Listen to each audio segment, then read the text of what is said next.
Regardez la vie des diocèses avec la Mutuelle Saint-Martin.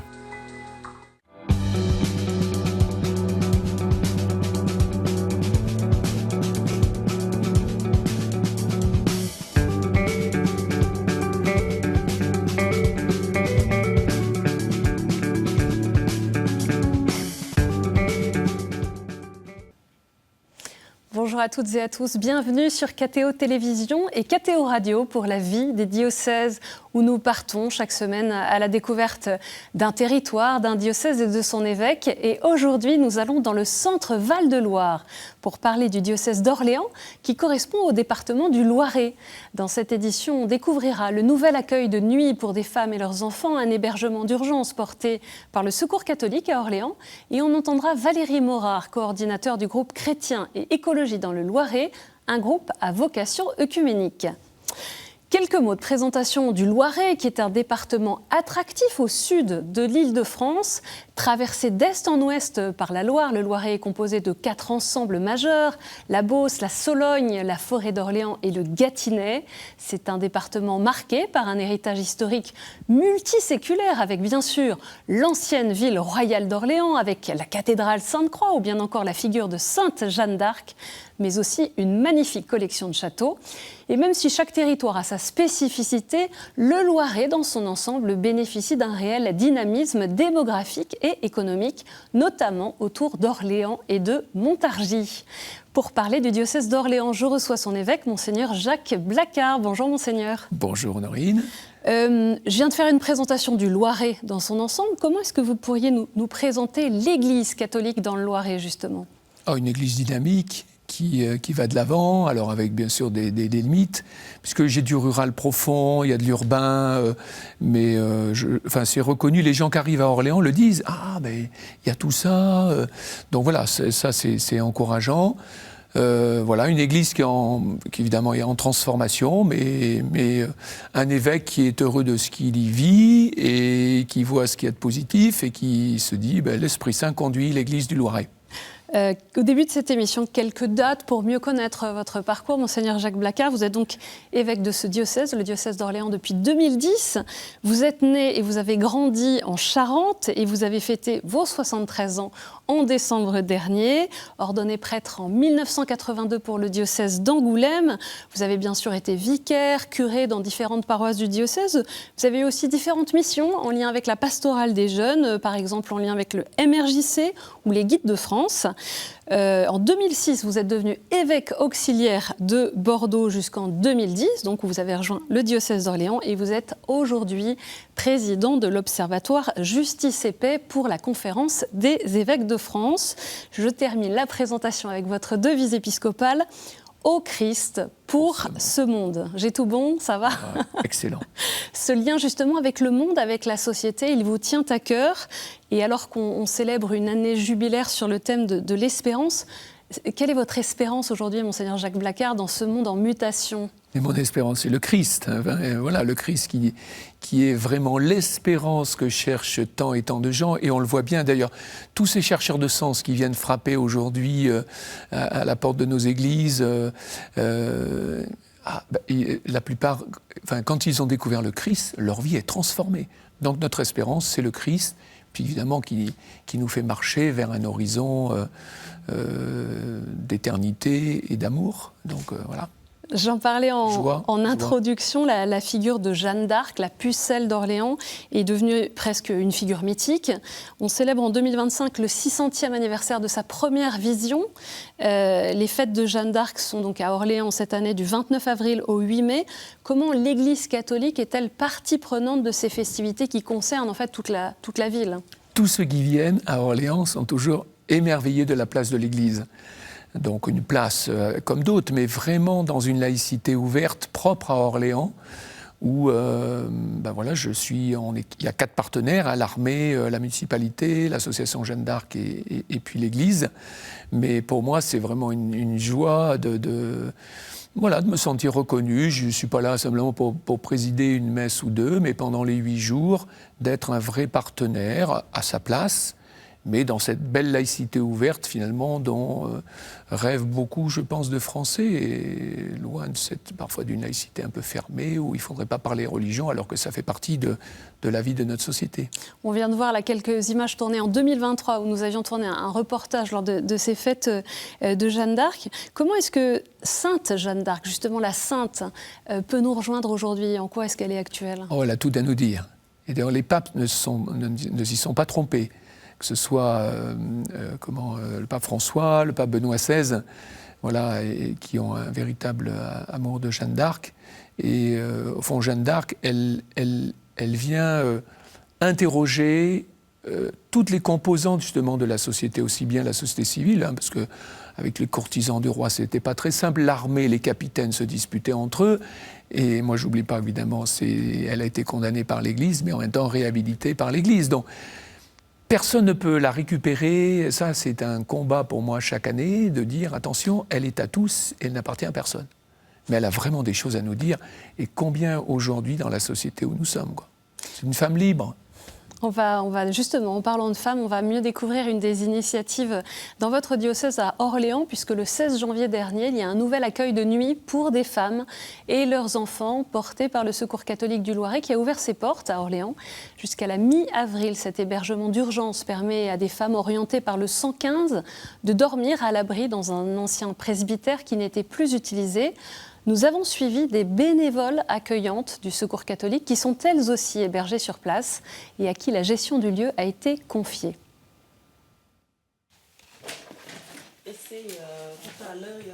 Radija, Jolie et Clarisse sont toutes trois bénévoles du Secours catholique.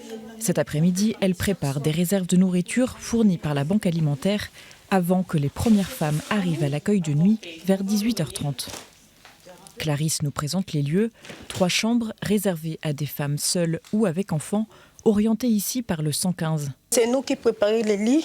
Notre travail ici pour ranger la chambre, nettoyer. Ça, c'est la chambre des familles. Ça, c'est pour 3 personnes. 3 personnes, c'est 2 enfants avec sa maman. Ces bénévoles, hébergés sur place jusqu'en avril, sont elles-mêmes bénéficiaires du Secours catholique et elles souhaitaient aider à leur tour d'autres personnes dans le besoin.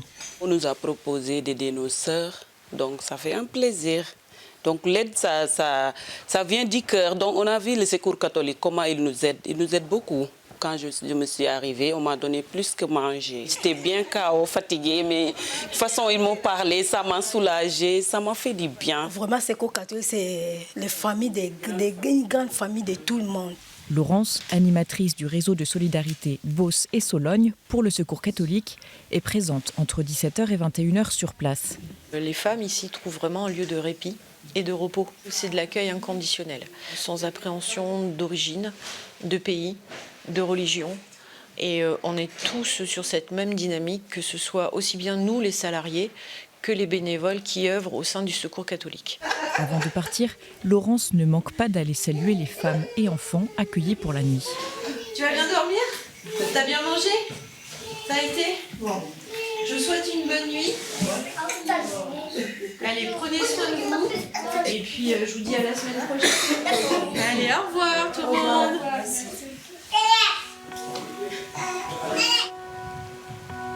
Pour mettre en place rapidement cet accueil de nuit, le Secours catholique du Loiret a pu s'appuyer sur son ancrage local et son travail en coopération avec d'autres associations, comme l'explique Emmanuel Barbier, délégué départemental de l'association. Le point de départ, c'est en Conseil de la solidarité diocésaine, donc au diocèse. On est parti du constat que c'était plus possible de rester inactif face à la situation, et la situation, c'était des femmes et des enfants à la rue. Et du coup, à partir de là, on a activé nos réseaux pour trouver un lieu. Donc le diocèse a mis à disposition un lieu pour l'accueil de nuit. Et puis on a travaillé avec la mairie et la préfecture pour la mise aux normes et puis le financement de ce dispositif. On voit bien que quand tout le monde a la même envie, eh ben, on aligne nos compétences et on arrive à ouvrir un accueil de nuit en l'espace d'1 mois. Épicerie et garage solidaires dans des zones rurales, réseau d'appartements dans les paroisses. Dans le Loiret, le Secours catholique a d'autres projets pour répondre aux besoins qui se présentent localement et construire une société plus juste et fraternelle. Les chiffres sont assez tragiques sur le nombre total de personnes dans la rue. 120 000 de ces personnes sont des femmes. Un tiers des personnes dans la rue sont des femmes. Quelle est la spécificité de cet accueil du Secours catholique ?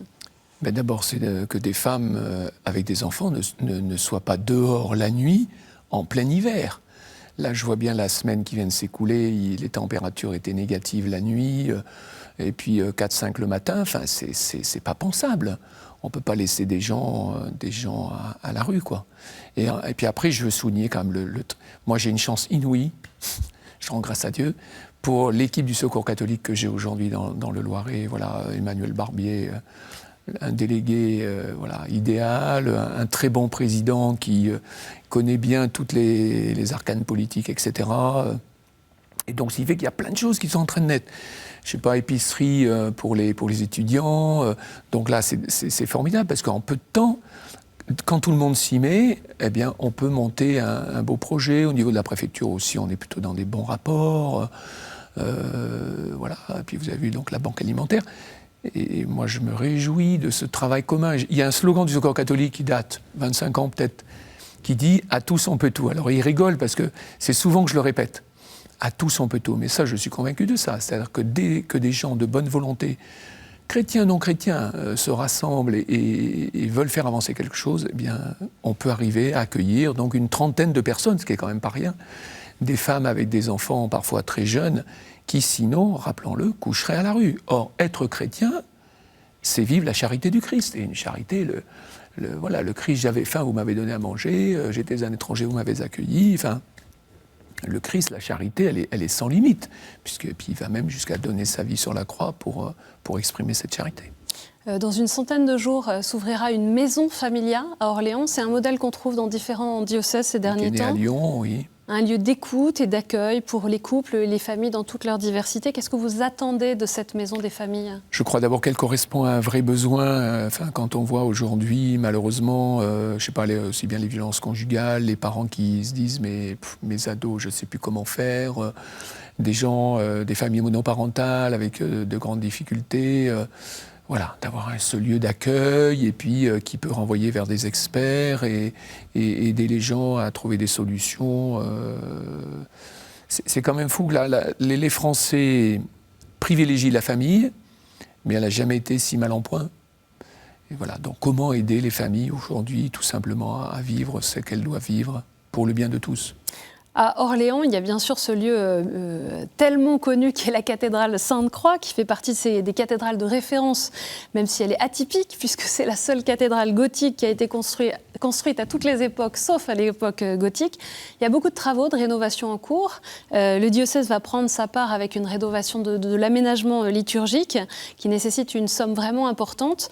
Une question un peu provocante, j'ai entendu parler de plusieurs centaines de milliers d'euros nécessaires pour cet aménagement.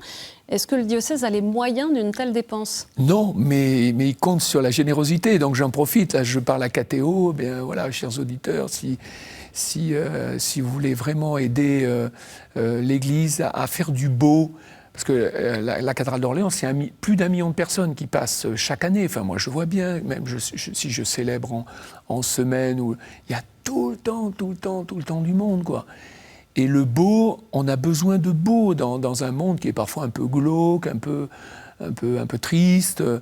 Voilà, on va faire du beau, puis c'est honorer, donc à la fois faire du beau pour les gens, et puis honorer le Seigneur qui nous a rendu visite, et avoir un beau mobilier liturgique comme à Paris. Eh bien, c'est, je crois, nous aider nous-mêmes à prier, et puis à aider des gens aussi à espérer. Vous voyez, ça rejoint l'espérance, un beau mobilier. Ah ben oui, le beau est possible. L'appel est lancé. Je lance, voilà. On va s'intéresser maintenant au groupe Chrétien et Écologie dans le Loiret, qui a été créé dès 2007 dans le diocèse, avant même la publication de l'encyclique Laudato Si. Ce groupe à vocation œcuménique vise à favoriser le dialogue avec les non-croyants, tout en reliant l'attention à l'écologie avec toutes les sensibilités chrétiennes présentes dans le diocèse. Nous avons retrouvé Valérie Morard, coordinateur du groupe Chrétien et Écologie dans le Loiret, dans le jardin de l'Évêché, qui est labellisé Église verte. Il nous explique comment ce groupe, qu'il a rejoint dès ses débuts, porte une espérance chrétienne au cœur des questions écologiques dans le Loiret. Le groupe Chrétien et Écologie dans le Loiret se réfère à l'écologie intégrale. L'écologie intégrale, ce n'est pas simplement l'attention à la nature, c'est l'attention à toutes les relations.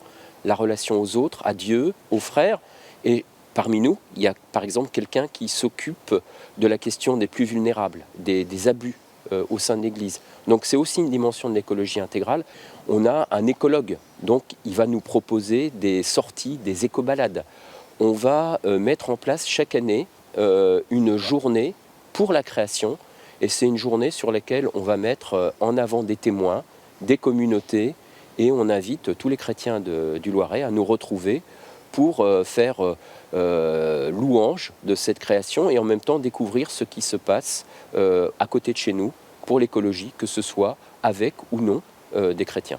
La spécificité, le sel du chrétien, c'est peut-être de rappeler que nous protégeons la création qui nous a été confiée par le Créateur. Et porter cette attention, cette spécificité chrétienne, c'est être porteur d'une espérance. L'espérance, ce n'est pas un optimisme béat, c'est être sûr qu'il y a quelque chose qui nous dépasse, qui nous appelle à être témoins. Et typiquement, par exemple, la démarche de carême que nous allons entreprendre, nous avons construit un partage hebdomadaire en rappelant à la fois Laudato Si et puis ce thème du jubilé de l'espérance pour essayer de faire le lien entre cette superbe encyclique et puis le thème de notre année jubilaire. On l'entend avec Valérie Morard, l'écologie intégrale, ce n'est pas que pour la vie à la campagne, ça revêt des dimensions très variées. L'écologie intégrale, puis c'est toute la personne, c'est-à-dire c'est à la fois bien sûr notre cœur, ce que nous respirons, etc. Et puis mais surtout, il a dit un mot très important, c'est relations. Finalement, l'être humain est un être de relation, et comment je suis en relation, alors avec les autres, mais aussi avec le cosmos et la nature que Dieu m'a confiée. Voilà, donc moi, évidemment, je me retrouve très bien dans ce qu'il dit. Après, il y a un enjeu, c'est comment le faire comprendre un maximum. Et ça, c'est parfois difficile, parce que l'écologie a été souvent balayée par certains, parce que, justement, pensant simplement comment à l'écologie... C'était politisé, un parti politique. Un parti politique. L'écologie, elle est bien au-delà. Et c'est la grâce du pape François de nous avoir fait redécouvrir ça, cette écologie intégrale, cette communion, finalement, avec toute la création que Dieu nous donne, et qui est une création vivante, au-delà simplement des récupérations politiques, quoi.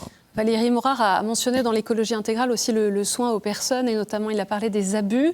Au printemps dernier, la cour d'assises du Loiret a condamné un ancien prêtre du diocèse à 17 ans de prison pour viol et agression sexuelle sur mineurs, un procès pendant lequel vous avez longuement témoigné, on ne va pas y revenir. Comment est-ce que vous intégrez dans le diocèse ces recommandations des différents groupes de travail de la SIAZ, notamment dans l'exercice du ministère du prêtre ? Alors d'abord, nous avons saisi évidemment les recommandations de la SIAZ. Donc on a un certain nombre de chantiers en cours, là notamment le prochain, puisqu'il y a un certain nombre d'abus qui ont eu lieu pendant les confessions. Donc voilà, on va avoir donc il y a tout un travail qui a été fait déjà par le conseil presbytéral, donc c'est les représentants des prêtres, et là on aura une journée donc dans quelques semaines complète avec les prêtres sur comment bien vivre et le vivre dans le respect des personnes accueillies dans le cadre du sacrement de pénitence et de réconciliation. Mais il ne faut pas baisser la garde. Moi, ma conviction, c'est qu'il ne faut pas baisser la garde. Après, il y a un deuxième point quand même que je mettrai par rapport à l'écologie intégrale, c'est ce qu'on appelle le ARS, l'éducation affective, relationnelle et sexuelle. Et là, un sujet d'actualité aussi. Ouais, il y aura un énorme travail à faire. Moi, je n'arrête pas de dire, mais il faut que des gens se forment pour aller à la rencontre des ados, et pas que. Et c'est là où aussi la maison des familles, la maison Familia, sera aussi ce lieu pour aider des personnes justement comment on vit des relations saines, comment on respecte l'autre, comment on s'accueille. Voilà, tout ce qui peut aider à ces relations. Alors effectivement, et on voit bien que ça dépasse à la fois l'être humain, c'est aussi toute la création. Toute cette formation est bonne. Moi, je crois que l'enjeu aujourd'hui, c'est vraiment la formation. La formation, et puis que les gens discutent. On en avait parlé lors de votre dernier passage il y a 2 ans, la mise en œuvre des orientations issues des actes synodaux du diocèse. Il y a 5 orientations, la rencontre personnelle avec le Christ, l'accueil, la sortie à les Verts, l'Eucharistie dominicale missionnaire et les petites fraternités. Où est-ce qu'on en est de leur application ? Alors, bon, évidemment, je ne vous surprendrai pas, c'est assez divers, mais ça a donné un élan. Et avec justement le conseil presbytéral, à un moment donné, a dit ça reste notre boussole. Et puis je vois bien d'une paroisse à l'autre, bon, il y a l'accueil, par exemple, il y a eu un énorme travail qui a été fait sur l'accueil. Voilà, aujourd'hui, les gens arrivent dans un presbytère, bon, café, un petit gâteau, un énorme travail sur la convivialité. Après, voilà, il y a des initiatives sur l'Église en sortie. Il faut y aller, quoi. Il faut y aller. Avec cette conviction qu'un chrétien isolé est un chrétien en danger, comment, notamment tout ce qui va être les petits groupes qu'on appelle maisonnés, groupes de maison, je sais pas, groupes paroissiaux, peu importe, voilà, fraternité. Un chrétien qui se retrouve avec d'autres chrétiens régulièrement pour prier, pour partager sa foi, et puis pour se sentir envoyé par le Christ. C'est bon pour notre Église, quoi. Et c'est bon pour lui, bien sûr, d'abord, mais c'est bon pour notre Église. Et au-delà de notre Église, pour tous ceux qui viennent frapper à la porte, parce qu'il y en a beaucoup qui viennent frapper à la porte aujourd'hui de nos églises. Alors, Monseigneur Jacques Blacard, on va passer maintenant à la séquence des questions de terrain.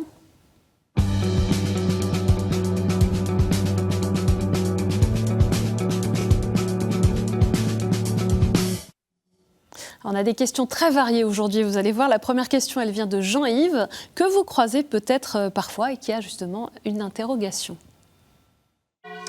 Bonjour mon père, aujourd'hui c'est moi, le mendiant de l'église. J'ai une question à vous poser. J'aimerais savoir, c'est quoi la couleur de Jésus? Est-il blanc ou est-il noir?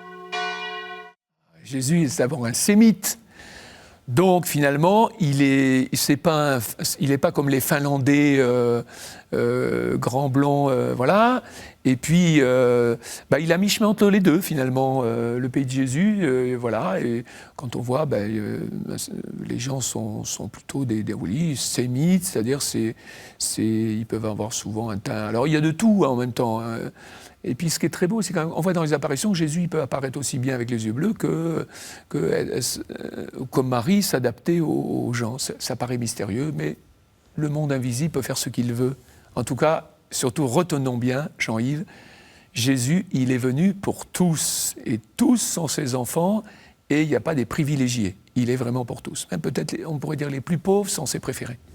On écoute Guy de la paroisse Orléans, Cœur de Ville. Bonjour Père Blacard. Le synode sur la synodalité est maintenant terminé. Il y a eu beaucoup de réunions dans le diocèse au cours de sa préparation. Et je voudrais savoir comment il va se déployer justement dans notre diocèse. On n'a pas beaucoup de retours au niveau des paroisses. Alors, c'est la synodalité. Mais on a bien compris, là, puisque les résultats des 2 assemblées synodales de Rome, c'est pour vraiment insuffler un esprit.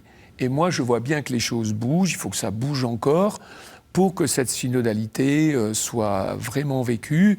On a tout un travail en ce moment qui se fait dans le diocèse, notamment une assemblée qu'on a eue le 1er octobre, on va en avoir une autre là, le 18 mars, avec en gros 45 prêtres, 75-80 laïcs, et justement sur cette transformation. Comment arriver à vraiment travailler ensemble, voilà, nous sommes tous des baptisés d'abord. Après, les prêtres peuvent avoir une fonction particulière. Moi, je n'arrête pas de dire aux prêtres, je le dis ici à KTO, plus nous irons vers la synodalité et plus on aura besoin des prêtres. C'est-à-dire qu'on aura besoin de ce ministère de communion, et non pas celui qui commande et qui... Voilà, mais on aura besoin de ce ministère de communion pour justement permettre cette synodalité dans l'Église. Voilà. Mais je remercie Guy de sa question. Et une dernière question de Maria Del Carmen. Bonjour. Monsieur l'évêque, je voudrais poser une question au sujet des sabbats.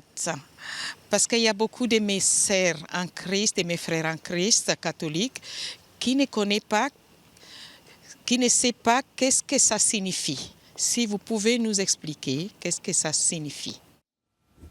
Oui, alors le sabbat, le Shabbat, donc c'est le jour de repos de nos frères juifs, donc Jésus lui-même a vécu, hein, donc le 7e jour, hein, voilà, selon le récit de la Genèse, 6 jours de création, et puis le 7e, Dieu se repose, et l'homme est invité à se reposer avec lui, je dirais même à se reposer en Dieu. Et puis pour nous chrétiens, le 7e jour, ce qui correspond à notre samedi aujourd'hui, qui d'ailleurs est un jour de repos, et puis le 8e jour, on fête la nouvelle création avec la résurrection du Christ. Donc voilà, merci de la question. En tout cas, retenons bien avec Maria l'importance du repos. Voilà, comment à un moment donné, je m'arrête. Et l'année jubilaire d'ailleurs dans laquelle nous sommes, c'est aussi une année de repos. Je n'ai pas le temps de commenter ce qui est dit dans le Lévitique, mais pour vraiment, à un moment donné, laisser la terre aussi se reposer.